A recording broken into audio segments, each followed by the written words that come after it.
আরণ্যকের থেকে সব সত্যি জেনে গেল গরিমা। সম্পূর্ণ জানতে ভিডিওটিতে একটি লাইক করে দেখতে থাকো। গল্পে শুরুতেই আমরা দেখতে পারি যে রোশনাই হোটেলের মধ্যে বসে বসে পুরনো কথাগুলো ভাবছিল। আর ঠিক সেই মুহূর্তেই চলে এসেছে আরণ্যক। আরণ্যককে দেখার পরে রোশনাই তো অবাক হয়ে যায় আর বলে, কি ব্যাপার স্যারজি, আপনি এত সকালবেলা কি করতে এসেছেন? তখনই গরিমার কথাই বারবার ভাবছিল রোশনাই। এর মধ্যে আরণ্যক বলে, কেন, আমি কি আসতে পারি না? তুমি কি আমাকে নতুন দেখছো নাকি? রোশনাই তখন বলে, আমি আপনাকে নতুনই দেখছি। কেন বলুন তো এসেছেন? দেখুন, আপনার সাথে আমার কোনো কথা নেই। আপনি এইভাবে আমার কাছে আসবেন না। তাছাড়া আপনার শাশুড়ি মা, আপনার স্ত্রী এই হোটেলেই রয়েছে। সবাই যদি জানতে পারে, আপনাকে তো আর কেউ কথা শোনাবে না, সব কথা শোনাবে আমাকে। তাই আমি চাই না কোনোভাবেই কথা শুনতে। দয়া করে আপনি এখান থেকে যান। আরণ্যক বলে, তোমার তো দেখছি বেশ উন্নতি হয়েছে। আজকাল তুমি আমার সাথে খুব খারাপ ব্যবহার করছো রোশনাই। রোশনাই বলে, ভালো ব্যবহার করতেই বা যাব কেন? আপনি আমার সাথে অনেক বড় অন্যায় করেছেন। আমার কাছ থেকে আমার জয়টা ছিনিয়ে নিয়েছেন।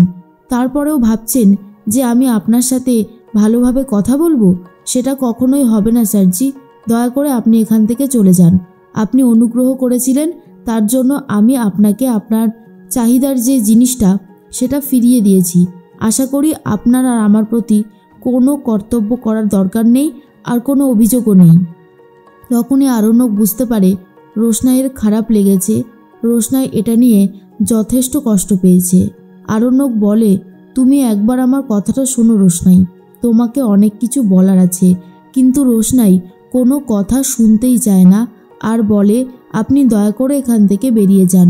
অন্যদিকে বাড়িতে তো লালন এসেছে মিনির সাথে দেখা করতে।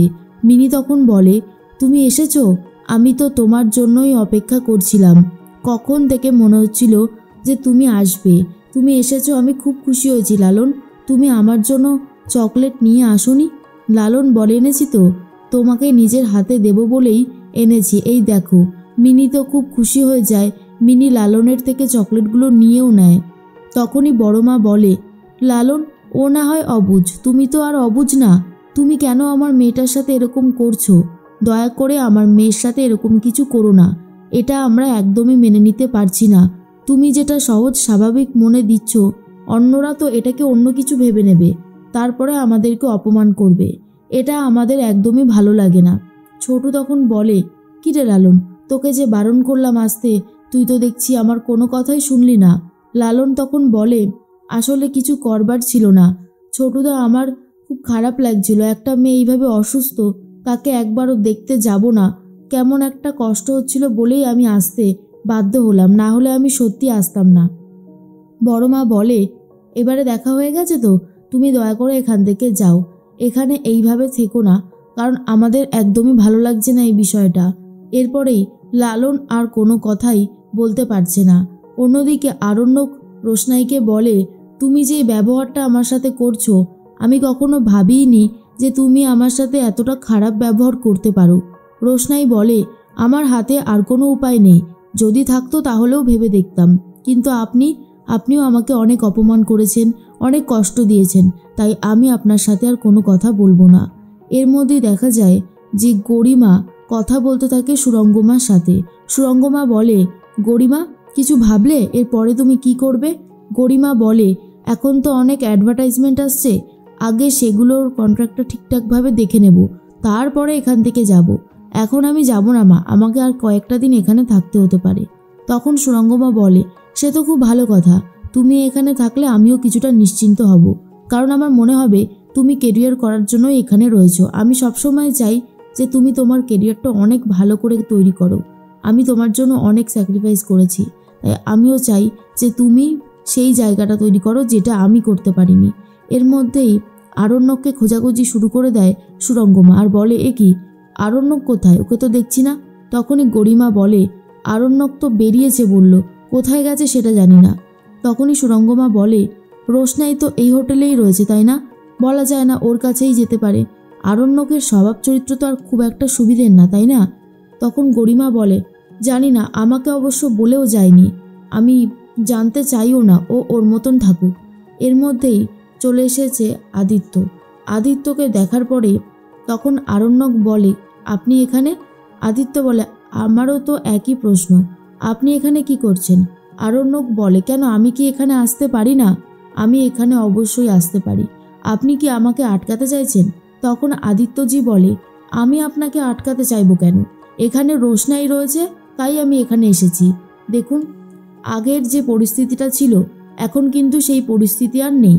তাই আপনি যদি আমাকে অপমান করতে থাকেন, আমি কিন্তু এটা একদমই মেনে নেব না। এর মধ্যেই রোশনাই বলে, দেখুন স্যারজি, আমি আপনার কাছে হাত জোর করে বলছি, দয়া করে আপনি এখান থেকে চলে যান। আপনি এখানে থাকলে অশান্তি বাড়বে বই কমবে না, আর সেটা আমি কোনোভাবে মেনে নিতে পারবো না। দয়া করে এখান থেকে যান। এর মধ্যে আরণ্যক বলে, হ্যাঁ এখন তো যেতে বলবেই, তোমার কাছে তো অন্য একজন চলে এসেছে, আর তোমার চাহিদাটাও সে পূরণ করে দিচ্ছে, তাই তুমি আমাকে এখন চলে যেতেই বলবে। রোশনাই তখন বলে, আপনাকে এখানে আটকে রাখতে যাবই বা কেন? আপনার শাশুড়ি মা, আপনার স্ত্রী আমাকেই তো কথা শোনাবে, সেই জন্যই বলছি আপনি এখান থেকে দয়া করে যান। এর মধ্যে আরণ্যক মনে মনে ভাবে, রোশনাই আমার সাথে এতটা খারাপ ব্যবহার করতে পারলো? ওকে যতই দেখছি ততই অবাক হয়ে যাচ্ছি, কি করে একটা মানুষ এতটা খারাপ ব্যবহার করতে পারে। তার মধ্যেই আদিত্য বলে, আমি এটা খুব ভালো মতন জানি আরণ্যক, আপনার জন্যই রোশনাই এই কম্পিটিশন হেরে গেছে, তাই আপনি আর দয়া করে কোনো কথা বলবেন না। আরণ্যক তো রোশনাইয়ের ঘর থেকে বেরিয়ে চলে যায়। আদিত্য বলে, রোশনাই, কালকে একটা বড়সড় পার্টি রেখেছে, আমাদেরকে তো ইনভাইট করেছে, তুমি যাবে তো? রোশনাই তখন বলে, হ্যাঁ যেতে তো আমাকে হবেই, আমি যখন এখানেই আছি আর একটা দিনই এখানে আছি, আমি অবশ্যই যাব। এর মধ্যেই গরিমা বলে, এই তো আরণ্যক, তুমি কোথায় গেছিলে? তুমি যদি ঘুরতে গিয়ে থাকো আমাকে একবার বলতে পারতে, আমিও তোমার সাথে যেতাম। তখনই আরণ্যক বলে, হ্যাঁ তোমাকে নিয়ে যাব তো, কালকে তো একটা শুনলাম বড়সড় পার্টি আছে, তুমি তো পার্টির জিনিসপত্র এখানে নিয়ে আসোনি, ভাবলাম তোমাকে নিয়ে গিয়ে একটা ড্রেস কিনে দেবো, কেমন হবে বলো তো? গরিমা বলে, হ্যাঁ এটা খুব ভালোই হবে, তাহলে চলো আমরা আস্তে আস্তে বেরোই। সুরঙ্গমা বলে, তাড়াতাড়ি ফিরে এসো। আর আরণ্যক, তোমরা তো বিয়ের পর কোথাও যাওইনি, এটা না হয় তোমাদের হানিমুন ট্রিপ ভেবে নাও, এখানে অনেক সুন্দর সুন্দর জায়গা আছে, সেটা না হয় ঘুরে দেখো। কিন্তু আরণ্যকের মনের মধ্যে তো রয়েছে রোশনাই, তাই রোশনাইকে নিয়ে ভাবছিল আরণ্যক। অন্যদিকে গরিমা তখন বলে, কিছু ভাবছো? আরণ্যক বলে, না না, কি ভাববো, চলো আমরা তাহলে বেরোই। এর মধ্যেই গরিমা, আদিত্যজি, রোশনাই, আরণ্যক সবাই মুখোমুখি হয়ে যায়। তখনই আরণ্যক বলে, গরিমা তুমি আবার এখানে দাঁড়িয়ে পড়লে কেন, চলো। কিন্তু গরিমা বলে, কি ব্যাপার বলো তো আরণ্যক, আমি রোশনাইয়ের কথা শুনে একটা জিনিস খুব ভালোভাবে বুঝতে পারছি, ও এই কম্পিটিশানটা ইচ্ছে করে হেরে গেছে, আর আমারও সেটাই মনে হয়েছিল, কিন্তু কেন? আর তখন আরণ্যক বুঝতে পারে গরিমা হয়তো এবারে সত্যিটা জেনে যেতে চলেছে।